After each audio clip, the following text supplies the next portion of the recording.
Welcome back to another episode of Teaching Eggs to Fly. Today, we handle the challenge of landing on the Moon. Be sure to orientate yourself retrograde towards the Moon well in advance of your landing. Be aware that all maneuvering uses up electricity, and this is a limited resource if you haven't unlocked solar panels. Once you have your orientation, approach the Moon to 50,000 kilometers. This is a good time to extend your landing legs and to start bleeding off at least a portion of your horizontal velocity.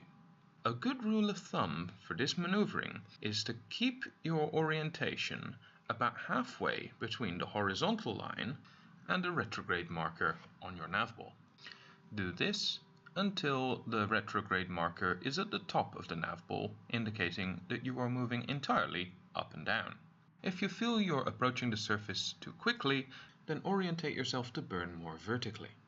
Once we've reached the purely vertical stage of the landing, we should attempt to maintain a manageable speed of between 150 and 250 meters per second.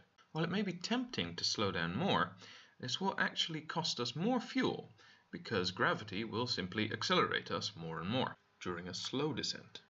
Though, in a craft with low acceleration like this one, it may be wise to reduce your speed to in the region of 50 to 100 meters per second by the time you reach about 5 kilometers above the surface.